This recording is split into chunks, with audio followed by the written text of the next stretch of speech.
Bienvenido a un nuevo episodio de Mecánica Masculina. Hoy David y yo nos hacemos acompañar de nuestro amigo Felipe Díaz, profesor de Trabajo Social. Bienvenido. Esto que nos van a enseñar. La estrella. La estrella. Debo decir que con Felipe he tenido conversaciones largas y tendidas.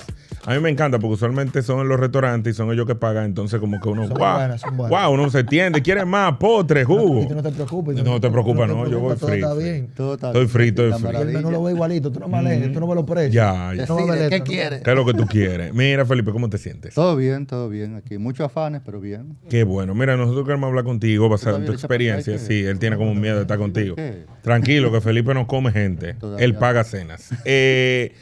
Tú sabes que yo quiero hablar contigo basado en tu experiencia. Yo sé que tú tienes mucha experiencia de Yo tengo campo. una pregunta. ¿Qué Dale. consiste el trabajo de él? Sí, ¿en qué La consiste gente el trabajo sabe. social? Mira, El trabajo social. trabajo social es una profesión que existe desde hace, no sé, más de 100 años.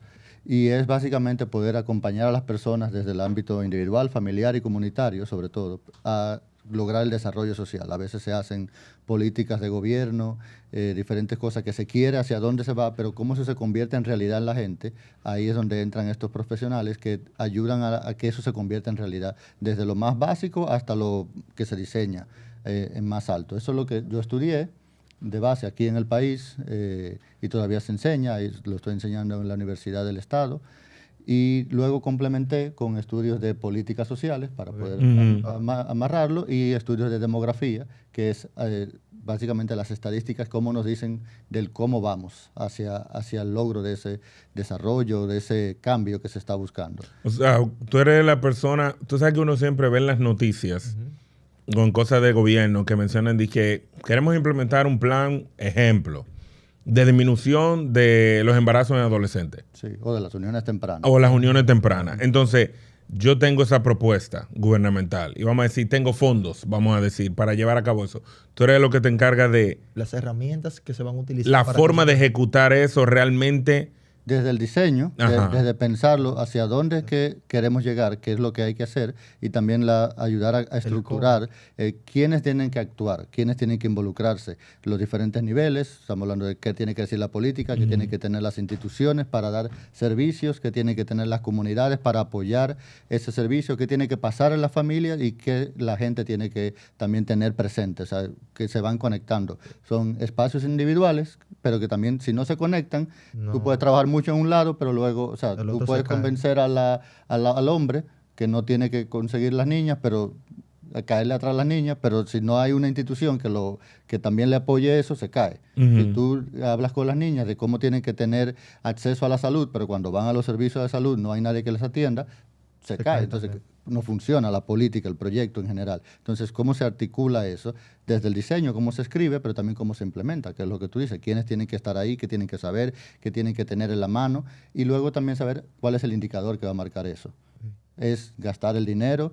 ¿Es contratar a la gente? ¿O es que le cambie la vida a la gente? ¿Y cómo se mide eso? ¿Cómo se sabe? Ahí es donde más yo me he especializado, que en los últimos años, el saber cómo se va a medir el logro, cómo se ve el logro, cómo se escribe ese indicador de éxito, de si es que menos niñas vayan al hospital, o si es que menos niñas paran, o si es que menos niñas, o que más niñas tengan acceso al mercado formal de trabajo. O sea, ¿cómo vamos a estructurar el que se vea, el indicador de éxito de esas políticas? Tú sabes que yo siempre me he preguntado eso de quién es que hace esos números de que, por ejemplo, eso que tú mencionas, de que en el año 2022 teníamos un % alto de niñas que están quedando embarazadas y después tiene un indicador que te dice disminuyó. ¿Por qué? Por tal política.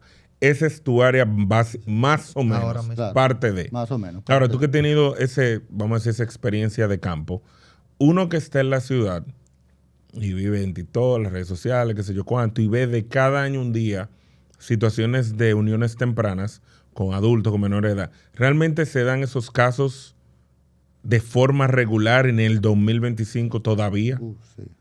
Sí, sí, mucho. Ahí, bueno, tú que dices de las redes, debes saber muy bien que muchas veces pasa lo que le llaman la burbuja, ¿no?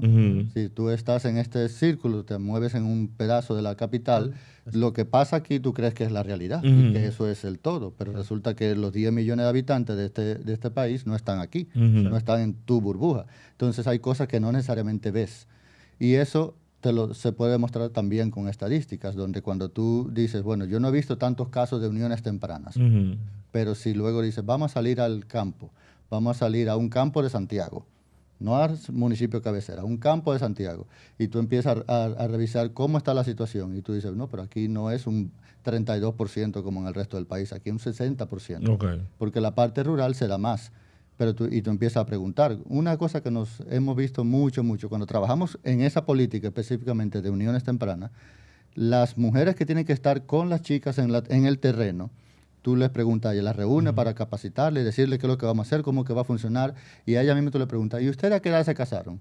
Casi todas se casaron A temprana edad. antes de los 18 años. Ya tú sabes. Entonces ellas mismas dicen, sí, eso yo lo viví de esta manera y no fue bueno por esto, y por eso yo este proyecto lo trabajo, mira, a toda hora como lo que haya que hacer, porque yo sé que eso, aunque casarse es un proyecto de vida importante para cualquier persona, pero ponerlo como la única salida de la pobreza o de la situación de violencia o como una meta es algo que no es necesario, y sobre todo en el 2025. Entonces todavía pasa con mucha frecuencia, más del 25% de las niñas y adolescentes de nuestro país se están casando, pero es un promedio, y la ley del promedio te dice que cuando hay un promedio, hay un grupito que es más bajito y otro grupito que es muy alto, porque lo que se cuenta juntos parece como que todo el mundo, 25 no es tanto, sí, pero vamos a ver dónde están los máximos. Los altos. Los altos. Si es allá o es aquí. En los hogares más pobres, en las rurales, en los más lejanos, donde hay menos educación, ahí está más alto. Entonces tú dices, se nos están quedando atrás un montón De personas. sobre todo de niñas y adolescentes. Y si somos 50 y 50 en el país, tú dices, bueno, pero que al final estamos construyendo una República Dominicana que ahora no se ve, pero en 15 años vas a tener un desbalance de quienes sí pueden acceder al dinero o a la producción, a las tomas de decisiones, y otras que se van a quedar criando y limpiando porque se metieron Pasaron a temprana edad. a una relación a temprana edad. Entonces ese tipo de cosas que buscamos cambiar y cuesta muchísimo. ¿Se da eso de las relaciones a temprana edad por algo, digo yo, basado en la data y lo que tú has visto, no solo por la educación, sino generacional? Ejemplo, que mi mamá se casó con mi papá cuando tenía los 16, qué sé yo cuánto, tuvo mi par de muchachos, y después la hija repite ese mismo patrón de comportamiento de la madre o el padre.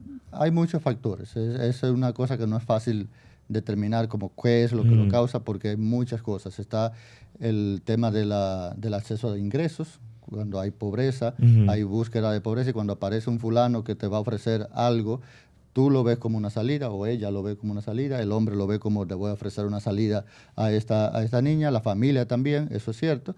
También está el tema de violencia. O sea, si estás viviendo una situación súper incómoda en tu hogar, una forma de salir es, bueno, si yo me voy con este tipo no me bajo de nadie. Exacto. Y se sale. Pero también hay una repetición de patrones. O sea, si no hay una conciencia de que es el papá o la mamá en algún momento vivieron eso y no lo ven como del todo malo, no van a decir, no, voy a evitar que mi hija le pase eso. No necesariamente tienen la conciencia. Entonces se repite el ciclo, no necesariamente por decisión o por conciencia, pero se repite el ciclo. Pero también hay muchas otras. O sea, cuando ustedes pueden decirlo mejor, o sea, cuando las redes sociales te invitan a que tú necesitas brillar. ¿Y con qué tú brillas? Entonces aparecen muchos hombres que cogen el truco y dicen, yo voy a poner un estudio, yo te voy a hacer una influencer, o yo te voy y le venden una idea, y entonces se llevan la niña. Y lo que más hay que trabajar y pensar es qué clase de hombres que necesita una niña o un adolescente para sentirse hombre. Y por eso este espacio me encantó, porque dice mecánica masculina. Yo me tiré los capítulos anteriores para ver ¿de qué hablan estos tigres aquí? No sé qué. Yo dije, mira, está interesante, porque podemos trabajar muchos de los proyectos que hay en el país para eso. Trabaja con las chicas para que vean sus derechos y se sientan más en confianza de no caer en eso. Está bien, las chicas, pero ¿y los hombres? ¿Cómo construimos ese hombre que debe sentirse de que para yo ser hombre necesito una niña o un adolescente que yo pueda dominar totalmente, que no esté a mi par, que no sea mi pareja, sino que sea, ¿qué? Mi esclava sexual. O sea, ¿qué es lo que está buscando un hombre que busca eso?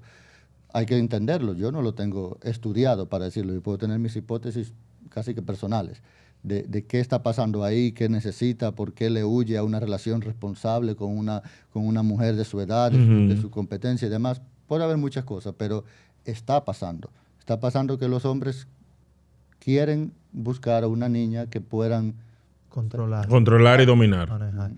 Tengo una pregunta acerca de eso. Se habla siempre de las niñas, pero en este caso no incurre también en los menores de edad, ya sean los varones. Sí, O sea, Se dan casos. se dan casos, pero muy pocos. O sea, se ha medido 2 veces en el país nada más, 2013 y ahora 2024 se volvió a medir y estamos por debajo del 10%. Ok. ok. Es para decir que no hay problema. Hay un problema. No hay un problema. Sigue habiendo un problema. O sea, estamos diciendo que todavía hay niños que su pareja le lleva 5 años o más. Ujú. Y que además es niño que está unido con una pareja que antes de los 18 años, independientemente. Tú dices, ok, lo que igual no ventaja. Claro. Si una niña no tiene condiciones, o un adolescente, para ya estar en una relación de pareja antes de los 18 años, un niño tampoco. Son menos. Sí. Eso sí, a la hora de tú decir a quién hay que hacer el gran esfuerzo es Obviamente, para que los hombres no busquen a las mujeres, ¿no? a las niñas, adolescentes. Ujú. Pero también hay mujeres que buscan a niños y adolescentes menos, pero hay. Entonces, hay una situación que tú puedes decir un poco general, pero que se nota demasiado entre hombres buscando a niñas y O adolescentes. sea, tú mencionaste algo que fue importante y es el hecho de este tipo de espacios, porque siempre, de que yo soy niño, yo he visto algunas acciones públicas respecto a combatir eso, pero siempre se enfoca en educar a esa niña o educar a esa madre que tiene esa niña de que intentar de que no caiga en eso, ya sea por cualquier razón, ya sea vulnerabilidad económica, educativa, whatever, y pocas veces se da un espacio donde se trata de desmenuzar el por qué ese hombre está buscando ese tipo de relación con una menor. E independientemente, quizá tú lo mencionaste, quizás sea de poder, quizás sea de algo de tu ver a una persona que está en vulnerabilidad y tú entiendes que tú llevándotela, que usualmente en la mayoría de los casos se convierte en eso, tú lo vas a convertir en tu esclava del hogar porque tú eres dependiente de ese hombre. Y independientemente de que tú, porque he visto casos de que tú puedes educar a una niña 1000 veces y decirle, mira, esto puede pasar, ¿qué puede pasar? Y aún así se van.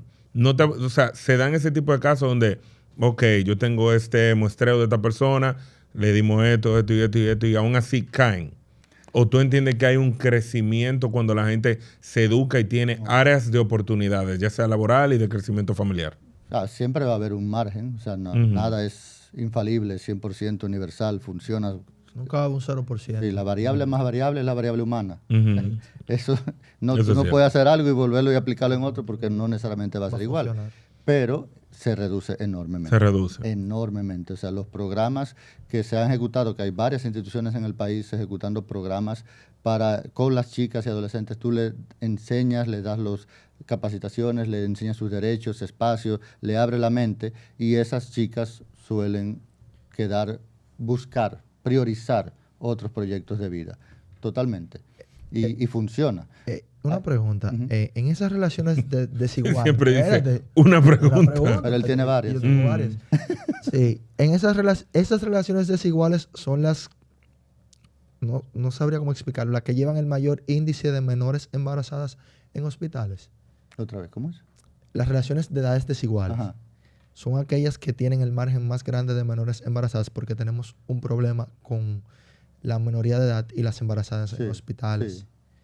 O sea, proviene mayormente de esas uniones a Las, temprana edad. las adolescentes que van a los hospitales a parir generalmente tienen una pareja que le lleva 5 años o más. Ya. Generalmente, la mayoría. Mm. A otras tienen una pareja más o menos de su edad De su también, edad. lo cual es otro tema, pero está ahí vinculado, pero la mayoría de otra edad. ¿Sabes qué? Me quedé del capítulo, creo que era el anterior, que hablaban del chivo loco. Ajá. No sé el número como que va. Sí, ese está Ok. correcto, está correcto. Entonces, en ese, ustedes hablaban de el aporte como padre. Ujú. Y yo creo que ahí hay una parte muy importante, porque como te digo, los programas le hablan mucho a las chicas y ya. Pero entonces, ¿cómo le podemos cambiar lo que es la construcción de la crianza para los hombres? Y es ahí donde yo lo veía y decía, ok, está bien, hacerse el chivo loco ya no está. Ya eso no es. No funciona. Y generacionalmente va sucediendo. O sea, la generación de nuestros padres vivieron de una manera, nosotros criamos de otra manera y los que estamos criando van a criar de otra manera. Correcto. Y aparentemente en general vamos como mejorando en eso. O sea, nuestra generación pasa mucho más tiempo con sus hijos que los padres nuestros, en general. Habrán siempre sus casos, pero en general vamos ahí. Pero ahora, ¿qué le estamos dando? ¿Cuál es el contenido? ¿qué le estamos enseñando?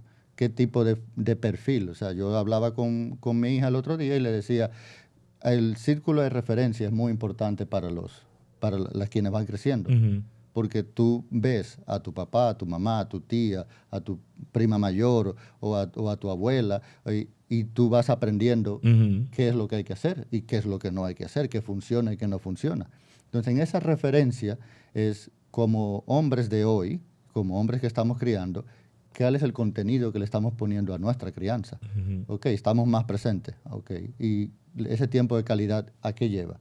¿A qué le estamos enseñando de el rol de qué hago en la casa, qué hago en el hogar, qué asumo, cómo me comporto, cómo me relaciono con otras personas, el valor de un abrazo, el valor de hablar de los sentimientos, de ver una película y poder decir, hey, eso, y poder comentar la película y poder sentir las emociones están ahí y yo puedo conversar de ellas.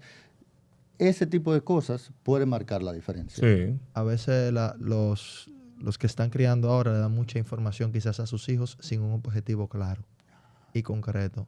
Porque al final no me vale de nada que tú me des 70,000 informaciones que al final yo puedo tergiversar y puedo crear una opinión totalmente diferente a lo que tú querías, si tú no me guías por dónde es. Entiendo que muchas veces pasa con eso, que ahora los padres dicen, todo está en internet. Ajá, pero ¿qué tú quieres que tu niño absorba? No. Y cuándo él va a tener un pensamiento crítico de que para mí esto está bien y para mí esto está mal.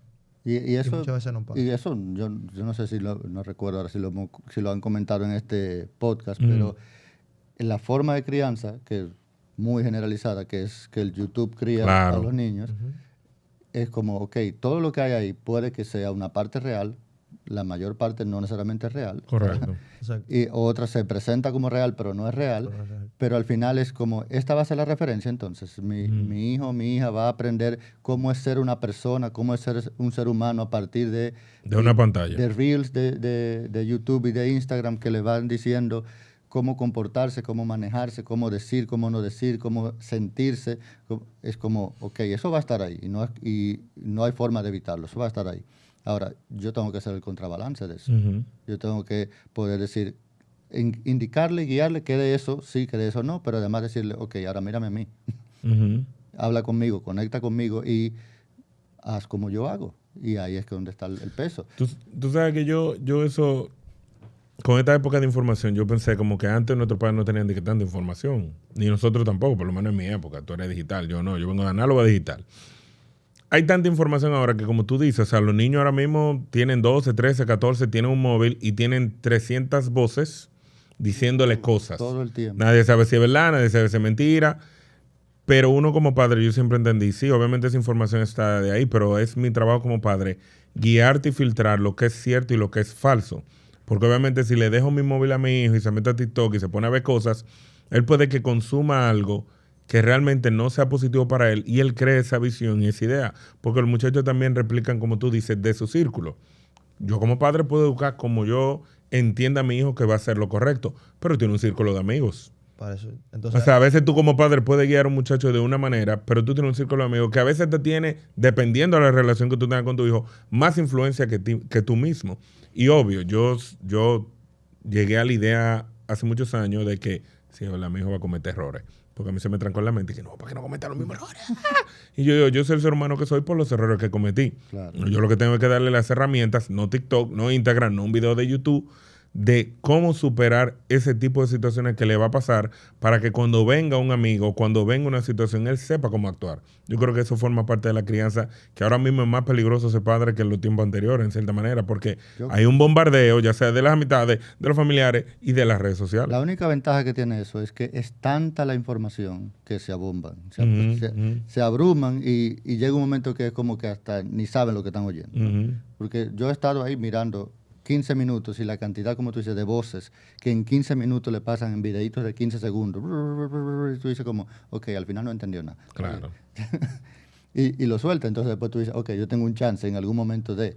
Y ahí es que yo recuerdo, por ejemplo, de mi papá. Mi papá no era el más comunicativo y tal, pero también me hacía sentir que las cosas se hacen porque sí. Claro. Y porque son importantes y porque valen. Entonces, mi papá cocinaba, mi papá, si había que limpiar, limpiaba, o sea, atendía a todo, se sentaba con uno, hacía tarea, un montón de cosas. Y mi papá nunca manejó ninguno de esos términos que ahora se usan, ni la palabra democracia, ni la palabra igualdad, ni nada de eso. Yo nunca lo oí de su boca eso. No manejaba eso. Yo me he dado mucha lectura de todo eso para saber para dónde vamos y qué significa y tal. Él lo hacía y punto. Pero esa fue mi referencia de si lo que haya que hacer para que él esté bien, la familia esté bien, la gente, la comunidad y demás. O sea, yo me acuerdo cuando el ciclón, ¿se puede decirle la vaina aquí? Sí. El ciclón George, que él consiguió de salud pública unos furgones de comida y tal, y todo el mundo decía que él tenía que venderlo porque eso era lo que se estilaba. Claro. ¿no? Y él dijo, no, que mientras en este barrio haya necesidad, eso para todo el mundo. Eso para todo el mundo. Y eso a mí me marcó. Yo estudié trabajo social en parte por eso, porque yo decía, mi papá puso la prioridad de la comunidad, siempre nos ha apoyado, nos hemos apoyado en ella, y cuando tuvo el chance de hacerse millonario, dijo, esto no es así, esto es para todo el mundo. Eso se me marcó. Claro. Entonces esa fue mi referencia para poder decir, hay que trabajar para el bien más allá de tu familia, garantizarlo, claro, pero también no estamos solos, no somos islas. Entonces, en ese sentido, lo que le decía, ¿qué referencia estamos siendo? ¿Qué estamos construyendo? Esta nueva generación que nos compartimos los tiempos y la crianza, pero también a la nueva que estamos formando, ¿hacia dónde? Hay que pensarlo un poco. Hay que poder decir qué relaciones de pareja tenemos para poder evitar eso. Si yo puedo conseguir tener una relación en la que yo respeto a la mujer y las decisiones y construimos juntos, y yo puedo decirle, yo quiero que tú seas mi pareja para que tú atestigues lo que yo soy y yo atestiguar lo que tú eres, y poder construir sobre eso, es un punto totalmente diferente. Ahí no cabe ese hombre que va a buscar una niña obvio de 12, 13, 14 años, para que, ¿qué va a atestiguar? Nada. ¿Qué va él a aprender de ella y a admirar de esa persona cuando es una niña que tiene? O sea, pero eso va a irse rompiendo. Claro. Pero a medida que vayamos también trabajando con eso. No, y obviamente todavía no he escuchado porque obviamente también somos ejemplos. O sea, es imposible que tú, que has andado que sea el país y has visto diferentes casos y dices, mira, esa situación ella empezó menor y colorín colorado vivieron felices para siempre. O sea, si tú me imagino que ves los testimonios, no voy a decir que el 100%, pero me imagino que el 99% no tiene una buena experiencia. O sea, ese tipo de imagen que tú le presentas a las demás niñas no va a decir, me quiero ir para mi casa, me tienes alto papi y mami, me voy a mudar con mi novio. O sea, mira el ejemplo a tu derecha. No es nada positivo. Ve la vicisitud que está pasando a esa muchacha, aguántate un chin ahí, crece, edúcate, madura, y luego tú puedes hacer tu vida como un ser adulto. La parte cualitativa es sumamente rica para eso, porque si bien en números hay suficientes casos en el país para analizar y mirar, y cuando tú preguntas y indagas y conoces la situación, somos un país muy cristiano también, entonces sí. la forma de encontrar la voluntad de Dios y el plan de Dios y tal, lo tenemos instaurado. Entonces siempre va a llegar a que, todo está bien porque al final se pudo y tal. Pero el camino de tú conocer la situación te lleva a factores comunes que te dice, ninguna la pasó bien. Exacto. Que después de unos años se pudieron entender y que ahora ella lo cuenta como tal y subió a su familia y no dejó que su niña se casara. Y entonces ahora tú le hablas y sí, hay una historia bonita ahora. Pero tú empiezas a indagar y ellas mismas te van diciendo, no la pasaron bien. Tuvieron muchos años donde era muy difícil. O sea, es que solo hay que cuadrarse una niña de 13, 14, 15 años con un señor de 30, 35, 40 años. Eso es básicamente violaciones sexuales. Correcto. Sí. Porque, ¿qué es lo que sabe? ¿Qué es lo que va a saber? ¿Qué experiencia de vida tiene? Pero la pregunta que yo me hago siempre es del aspecto psicológico. ¿Qué piensa un hombre grande en ese tipo de casos? O sea, porque yo no me imagino, quizá como tú dices, estoy en mi burbuja, ¿verdad? O sea, un hombre viejo de 30 años, que yo tengo 42, si tiene 30 de seguro tiene casi la edad de este. O sea, visitando una niña o teniendo un tipo de relación amorosa con una niña de 13 años, o de 12, o de 14, o sea, todavía en mi mente no concibe esa idea. Por eso yo te digo, tiene que haber algo ahí en la cabeza de ese caballero o de esos hombres que piensan que es algo correcto. Pues te digo, yo no te lo puedo decir en base a estudios, no hay suficientes, hay que hacer más estudios sobre eso. Yo te lo puedo decir en base a lo que yo he visto y vivido, que no sé si es suficiente. Y te lo digo desde una anécdota de un familiar muy cercano, que viviendo cerca de mí en un momento, una vecina de al frente, la niña tenía, sí, 14 años. Yo tenía 20 en ese momento. Y entonces él se acercaba y me decía, pero tú tienes que hacerle caso a esa, mira, ahora que tiene 14, ahora márchale ahora, antes que llegue otro, y no sé qué. Y yo lo miraba así y le decía, pero la hija suya tiene 14 años también. O sea, eso fue lo que claro, me cruzó por la mente, así como, tú me estás diciendo que le marcha a esa. Que le marcha a esa porque es la vecinita y porque antes de que llegue otro y antes que se vuelva una tigra y antes que no sé qué, pero tu hija, que es tu única hija que tú estás criando, también tiene la misma edad. Entonces tú quieres que alguien también venga a eso. Venga y enamora a tu hija. O sea, como que... Y eso él lo hacía porque él sabía que como él era conocido, él no podía hacerlo. Y casado y toda la cosa, pero fácilmente que ese era su deseo. Exacto. Y me lo estaba pasando a mí como de, yo no puedo, pero dale tú. Pero dale tú. Sí, pero entonces, ahí es que yo decía como, ok, hay un fallo aquí, hay un problema, porque eso no debería ser. O sea, ¿por qué él va a estar aspirando a eso, a que esta criaturita, mira la que bonita, que ya está formadita y la cosa, hay que aprovecharse de eso? Y es como, ok, hay un problema. Pero tú sabes que tú mencionando eso cae y recae en el tema de, obviamente, estamos en mecánica masculina, de que existe una cierta masculinidad tóxica o desviada en cierta manera, porque entiendo que cada hombre es distinto en su forma, pero yo creo que dentro de la crianza y la forma en cómo somos, entiendo yo y comprendo, de que existe algo que es lo bueno y lo malo. Lo que tú entiendes que quizá moral y socialmente es incorrecto, porque te puedo decir algo, hay gente que tú puedes decir, oye, quiero una trompa fulano, pero tú obviamente te reprimes ese sentimiento. Tú puedes andar en la calle y un motorista quizás te roza un chin, cualquiera acelera, pero dentro de esa crianza y esa moral, tú te detienes. ¿Qué pasa en esos casos, por ejemplo, dentro de la masculinidad, según lo que tú conoces, de ese tipo de casos? O sea, de, ok, estoy con una menor, me metí. ¿Por qué? Ok, ¿por qué escala a violencia? ¿Por qué escala a mantenerla con una esclavitud? Como que ella es mi esclava, mi sirviente, mi todo. O sea, ¿eso forma parte de ser una masculinidad tóxica, negativa, o tiene que ver con la crianza? ¿Qué tú entiendes basado en lo que tú has Mira, leído? a mí me parece dos cosas. Primero es una palabrita técnica, que es importante saber, que es la disonancia cognitiva, que es muy importante, que es disonancia de que suena diferente a lo que yo pienso, ¿no? Entonces, como poder saber, ponte que David aquí haya leído todo sobre fumar y lo malo que es, pero igual va y se fuma su cajetilla allá afuera. Listo. Entonces él sabe, pero no lo, pero ejecuta diferente. Entonces eso nos pasa en general a todos los seres humanos, y en diferentes temas, en diferentes aspectos culturales nos va pasando con más temas o con menos temas. Entonces, en este tipo de temas pasa con mucha frecuencia. Hombres y mujeres, madres y padres te dicen, eso está mal. Pero luego sucede. Entonces, tú sales a preguntar si ir a buscar a niñas y adolescentes, ¿qué tú crees de eso? Y tú sales a hacer una encuesta ahora mismo. 100% va a decir que está mal. O 99%, siempre aparece uno que dice que no, pero te va a decir, eso está mal. Pero seguimos teniendo 25 o 30% de adolescentes y niñas que están casadas con un hombre. Entonces, ¿qué pasó ahí? Eso por un lado. Entonces, ¿cómo se llega a eso ahí? Por diferentes razones, pero yo creo que una de las más fuertes es que, y por eso me gusta este tipo de espacio y que debería fomentarse de diferentes tipos de maneras, de todo tipo, es la desconexión emocional o la falta de conexión emocional que como hombres tenemos.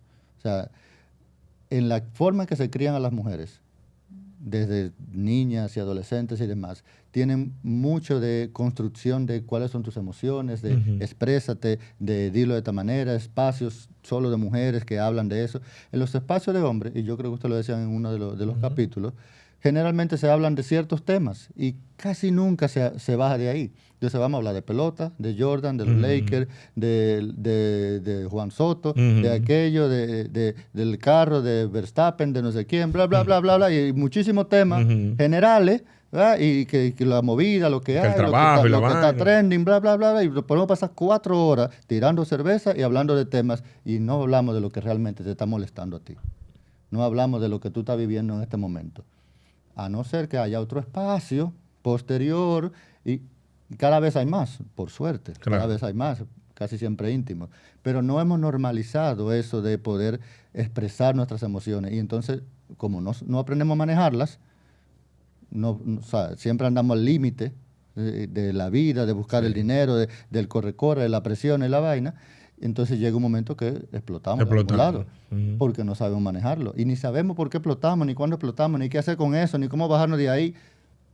Ni cómo evitar llegar ahí también. Ni cómo evitar llegar ahí. Entonces hay un montón de temas y lo expresamos en el tránsito, lo expresamos. Sí. Entonces, por suerte tenemos todo eso que tú dijiste, de que hay una moral, de que hay una crianza, de que hay unos valores que nos ayudan a decir, no le puedo caer a trompar. No sé bien por qué, pero no puedo.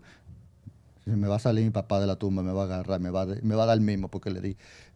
Y tú lo detienes, pero tú no lo estás haciendo porque tú estás manejando tus emociones, es porque te impusieron también algo tan fuerte. Pero esa barrera, ese límite. Tú dices, yo no puedo. Claro. Entonces tú te vas y eso se convierte en una frustración, en una acumulación. Tengo una amiga que hizo una tesis sobre la bursitis dental, de cómo ese estrés y esos nervios se va acumulando unas encías que luego te dan problemas de dientes. La gente con nervios se va el problema de dientes y después se refleja en el vitiligo y en cualquier otra de esas enfermedades nerviosas. Porque tú te pasas la vida acumulando esos niveles de emocionalidad que no sabes, frustración, estrés, y eso el cuerpo lo va acumulando, aunque sea en niveles bajos.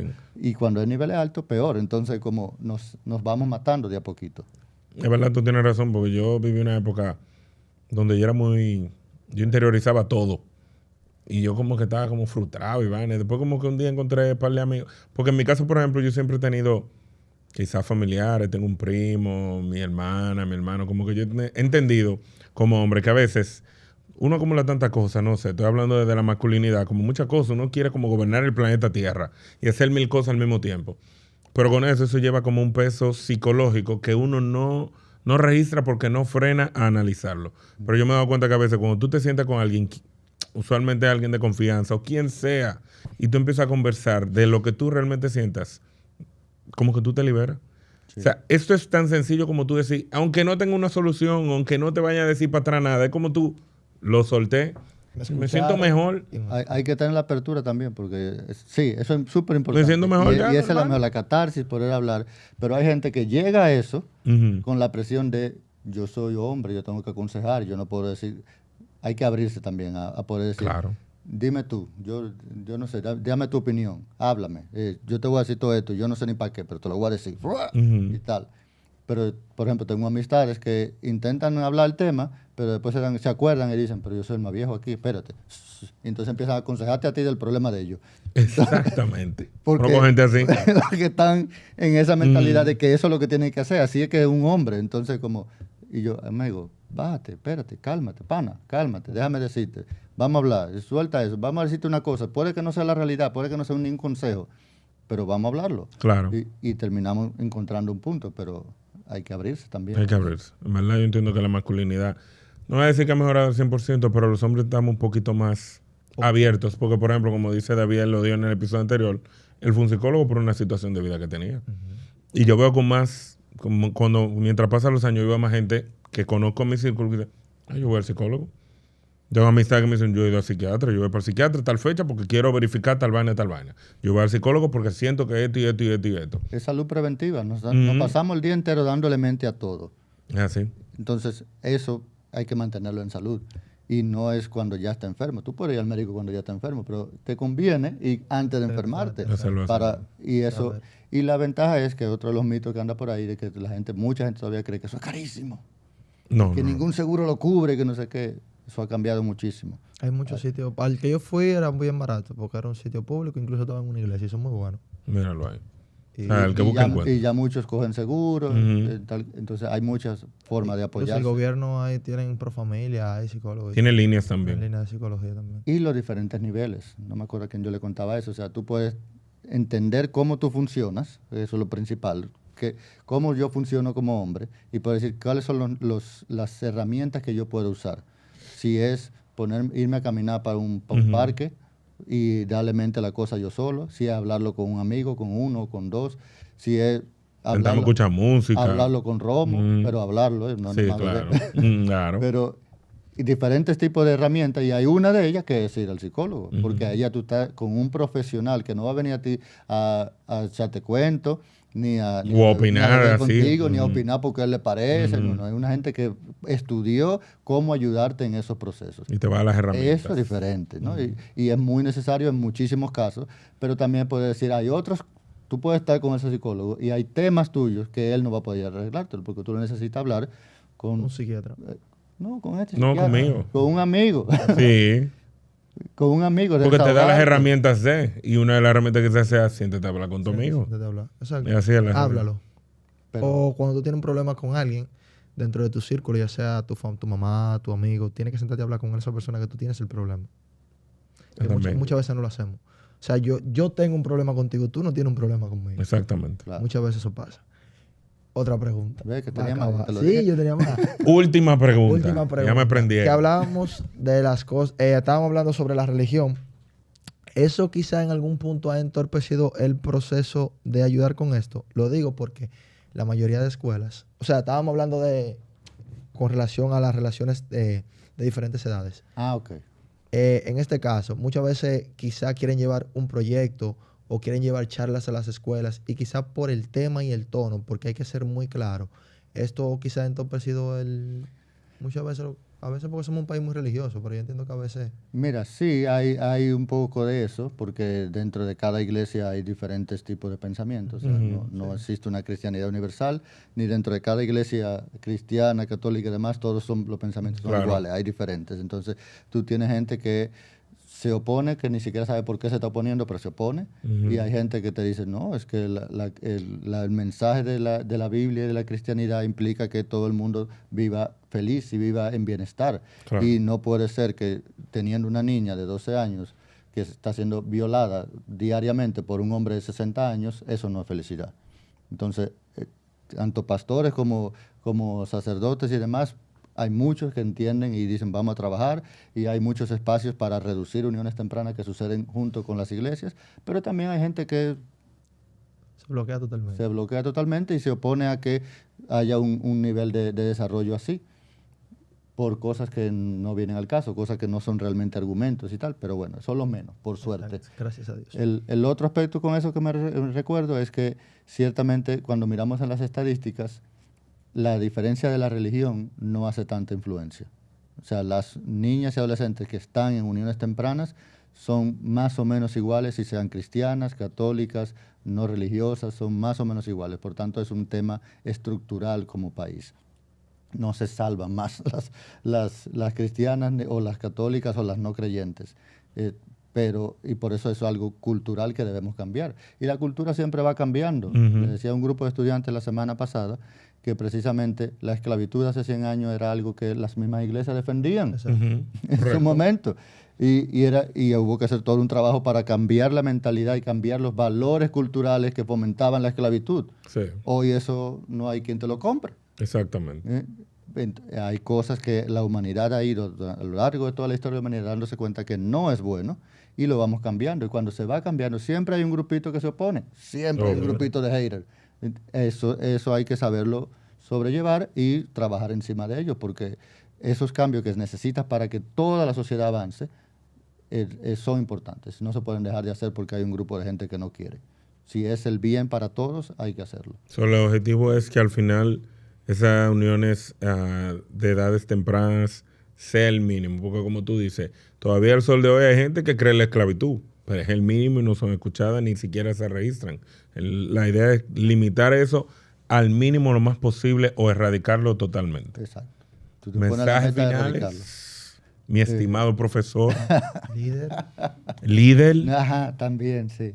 mensajes finales para esa comunidad masculina que nos sigue. No, pensémonos, trabajemos nuestra emocionalidad, nuestros pensamientos, nuestra forma de entendernos, partiendo de ahí, de quién soy, de cómo funciona, de qué quiero ser también y cómo construyo eso. O sea, un deseo solo no es suficiente, hay que ponerle metas, hay que ponerle planes a, ok, cómo yo logro ser ese papá que quiero ser, ese esposo que quiero ser, esa pareja que quiero ser, ese hermano que quiero ser, ese primo, ese ente en la sociedad. O sea, tengo que construirlo y empiezo por mí mismo. O sea, tengo que poder encontrarme y buscar la herramienta. Sí existen, o sea, así como hay YouTube para cualquier tema que tú busques, hay YouTube también para cualquier tema de apoyo emocional y demás. Y hay un podcast buenísimo que se llama Mecánica Masculina, que pueden buscar y verlo y oírlo también. ¿Cuántas plataformas estamos? Estamos en Apple Podcasts, Spotify, YouTube, en todos lados. Ellos nos pueden escuchar por ahí. Exacto. Profesor, gracias por compartir con nosotros. Lamentamos que el tiempo sea tan corto. Para la próxima hay que sacarle sus 2 o 3 minutos, productor, 2 o 3 horas. 2 o 3 horas. Nos sentamos aquí, agregamos un par de birria y vaina. Usted sabe, el ambiente donde tú te sientes cómodo, claro. Un par de chelas. Así que nada, gracias Felipe por estar con nosotros. Siempre. Daviel, despídete. Nada, fue para mí muy interesante porque dudas había, pero estamos llenos de saber y sapiencia en este podcast. Así que muchísimas gracias. Nos vemos en una próxima. Bye.